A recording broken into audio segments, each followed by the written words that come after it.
Hey guys, how's it going? Hope you're doing well. My name is Crown, and today I'm going to read you some very interesting stories that I hope that you're gonna love. And now, without further ado, let's go!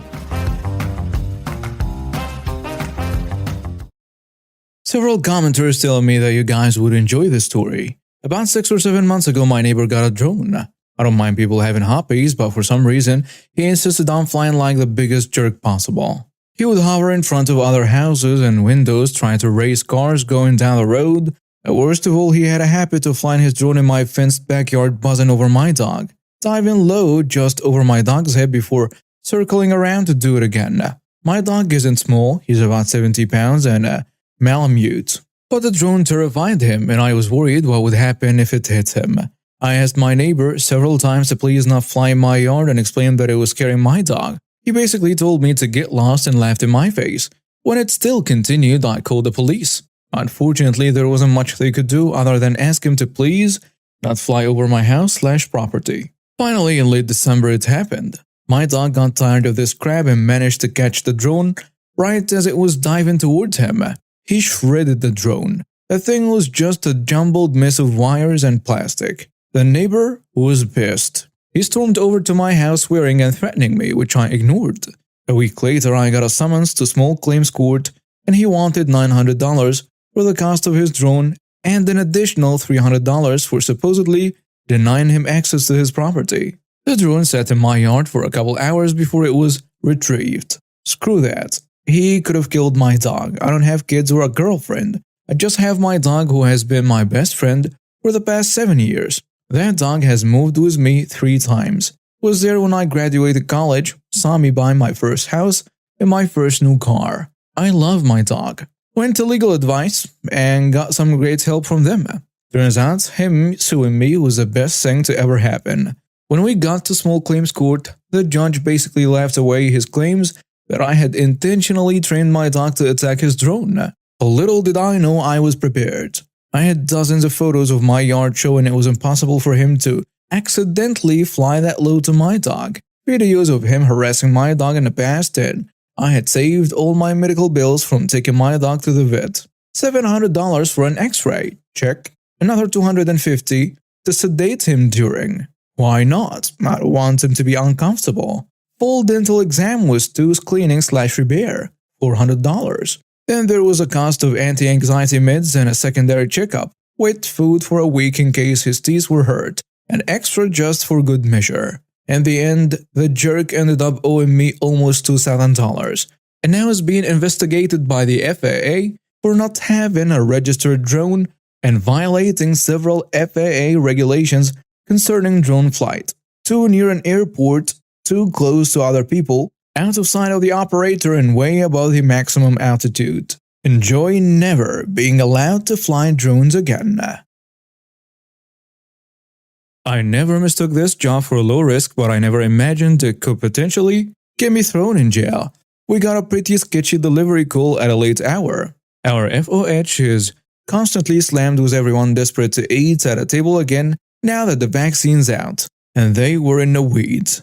So I grabbed the phone. Before I could even finish our standard greeting, the guy just goes, "Yeah, it's Mac. I'm ordering a pizza." I'm not much for small talk either, so I'm rolling with it like, "Good for you, Mac. Pick up or delivery?" Just rattling out the standard questions. He answered the first few, but he seemed hesitant or confused. He argued with some other guy behind him for a second, then got back on a line and ordered like normal, as though none of the preceding stuff had even happened. Whatever. I caught his delivery and out I went. It was a standard large pizza. No toppings, no extras. They were going to pay cash. I pull up, and it's a scary rundown, sparsely populated apartment complex. Mostly for college students in there now though, so I wasn't too concerned or anything. I get to the door and when I knock, it eases open a bit. This didn't seem like the ideal neighborhood to keep your door unlocked, but not my business. I called in, "Hey, pizza." There was no response. I called a little louder, "Got your pizza out here." And an alarmed voice from inside was like, "Shh, come in. Just come in." Ah ha ha. No. I get that request weirdly a lot, like everyone from sketchy apartment bros to suburban soccer moms asking me to bring the pizza to the dinner table because they are busy. Some people even pulled this during the pandemic, but it's a long-standing company policy, a damn good one that's entering the home for any reason whatsoever is a hard no. So I sent back, can't do that, but I can leave it out here if you don't want to come to the door. Just need payment first. There was a silence and some shuffling and then a door shut and locked. And the guy was like, "What do you mean payment first? That's not what we agreed on." Through the closed door. I was standing there wondering if this was the first pizza this man had ever ordered in his life. Because payment first is basically implied, right? But I'm not looking for any confrontations or trying to be a jerk, so I just tell him, "Yeah, so our store policy is payment first." And he erupts screaming, "That's not what Mario and I discussed." So then I thought maybe he was trying to pull some kind of scam on us because nobody at our store is named Mario, and I'm the one who took his order, so I know what was discussed. I decided if they weren't going to pay, I'd made a reasonable attempt to deliver, and I could safely head out now. As I'm preparing to do so, another guy, looking back now, I realize he didn't even have a box, walks very confidently up to the door, pounds on it like a heavy bag, and grunts, "Pizza's here." I didn't know if this dude in the apartment had ordered 2 identical pizzas from different shops, or if our pizza had taken long enough that he thought we weren't coming and called someone else, or I had the wrong apartment, or what was happening. But it was weird enough that I decided to just go, especially because the pizza guy number 2 was looking at me with a real intense stare. Way more malice than I'd ever be able to muster on behalf of defending the turf or our joint spies. He said something like, "Can I help you?" or "Wrong apartment," or something along the lines of "Cordial, go the hell away." But I was already on my way out and didn't really process it. I went back to the shop, told the story to the chef, we laughed and guessed at what it could have been to drive this man to order 2 pizzas at once. I didn't think about it again for several weeks. Those several weeks later I was in a shop and a couple cops walk in. Not in uniform, but they had badges.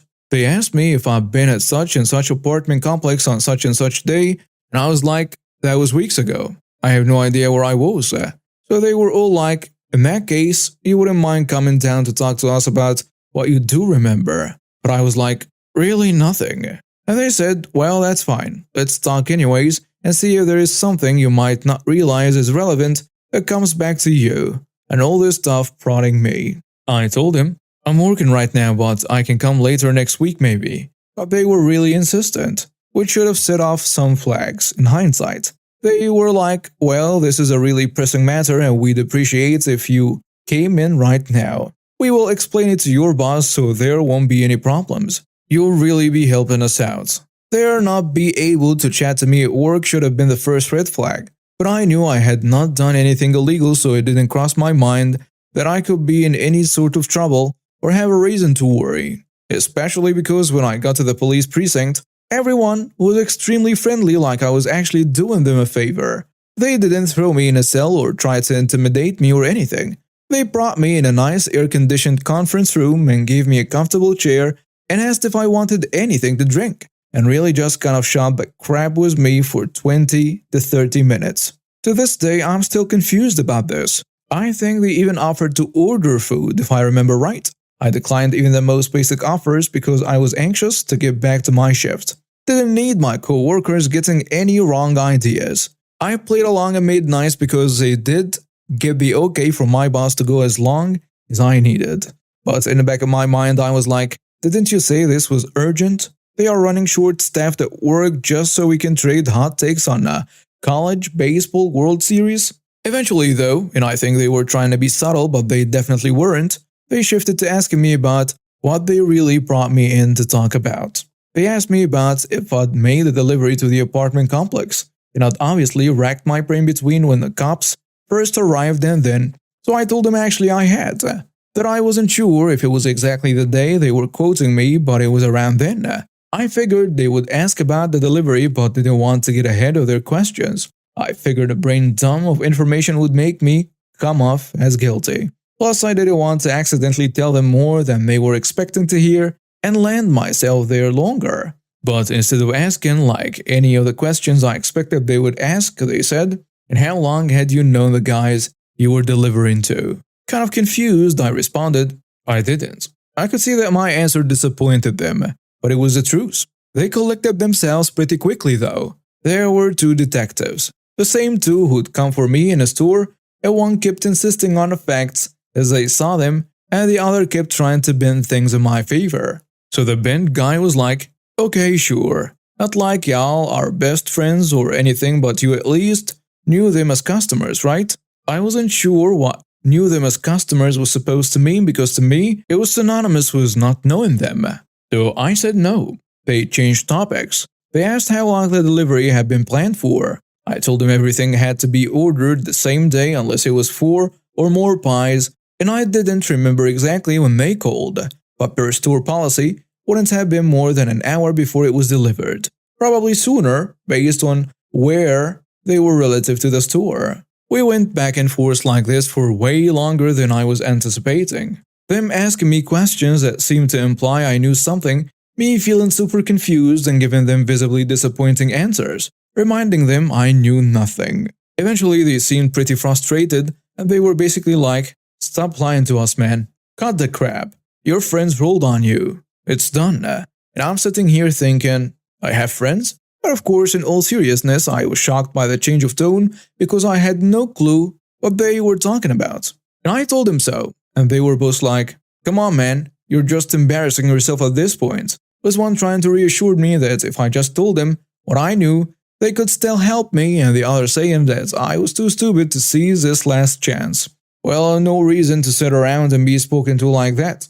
I got up to leave. And before I knew what was happening, I was being merchandised. It was like a horror movie nightmare playing out in slow motion in front of my eyes.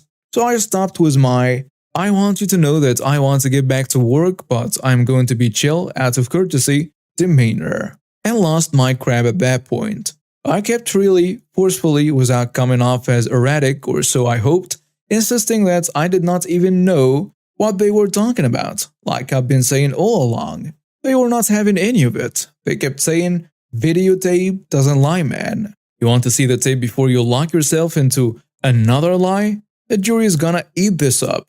Jury, I nearly crapped myself. I don't even turn right at red lights half the time. Plus, you had video all this time you were grilling me to remember what happened, and you could have just shown me a video? What the hell? I knew I was in over my head at this point. A million thoughts were swirling around and I was so overwhelmed and scared. I finally said what I should have said way back at the beginning, though I did not say it nearly assertively enough, because I was trying to, act innocent, not seem guilty, not make things worse than they somehow already become.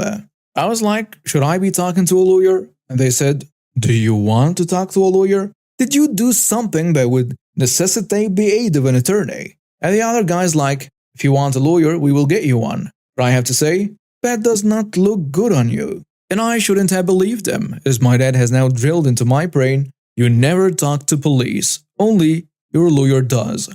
But at the time I thought, yeah, I guess asking for a lawyer does make it seem like I did it. Crap. Then they showed me enhanced frames of the video and timestamps, and they are saying all this stuff. It was really a blur at that point. But one thing in particular stood out. They said something that they had already said a time or two before, but it hadn't totally sunken in until then. They alleged, your buddies thought this would be some quick money. They thought it would be real slick to order a pizza instead of just calling and saying bring the stuff up. At this point, it had been established they thought I'd transported some large sum of ill-gotten cash into this apartment, and that we wouldn't be suspicious or we wouldn't follow up.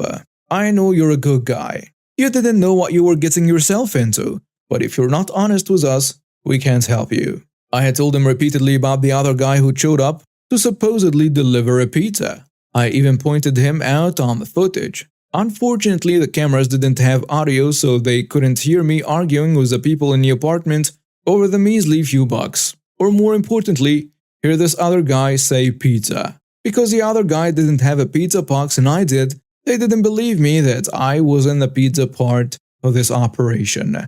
To recap, apparently what they had uncovered from the real criminals is they were meant to take receipt of some money. The guys inside the apartment were told something like, that afternoon you'll get a pizza. to try and prevent anyone from saying anything incriminating on paper. These dumb freaks in the apartment did not understand the instructions and actually ordered a real pizza instead of just waiting for their cash delivery to show up. I'm pretty certain all of that arguing I'd heard on the phone was one of the other criminals asking something to the effect of, "Are you sure you're supposed to order an actual pizza?" Because what else would they have been arguing about right then? So once I connected all the dots, it was a matter of proving my pizza delivery was legitimate. They had tried to get a record of the delivery when they talked to my boss, but we're a small shop. We only keep tickets through the end of the week, and we just sign a piece of paper confirming our tip amount every night. These guys wouldn't have factored in since they didn't pay. I didn't have anyone but the criminals to corroborate my story, and there was nothing in it for them to exonerate me, or they would have done it by now. But then I remembered. The chef. I told him all about this delivery. I begged the cops to talk to him and reminded them I'd followed them right out of the store before I'd known what this was about, so they could trust he was totally untainted. Sure enough, he recounted it exactly as I told him, and told the police. The stories matched near identically. The cops went through our phone logs, but these guys had called in their order from a burner, so that was of no help. I figured that chef would be enough, but after I've been in a precinct for nearly 8 hours total, they said they were going to go ahead and hold me until they could verify I didn't go with a decoy pizza and somehow give them money another way, or until they found a real delivery guy. They never would, because they didn't believe me that he was the other guy outside of the apartment on the video without a box. I don't know if he had the cash taped to him or what, but the cops were convinced it couldn't be him, because he didn't have any bag, box, or something to hold the money. Finally, realizing this was not a misunderstanding that was going to go away, all these years of watching Law & Order kicked in and I asked for my phone call.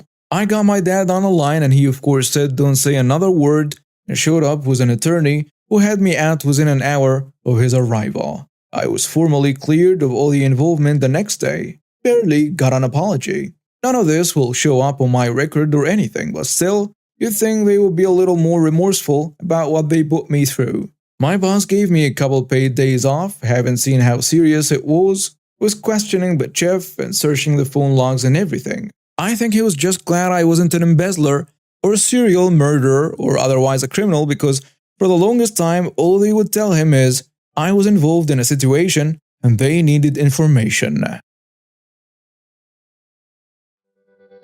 And now we have reached the end of today's stories. Thank you for watching and see you next time.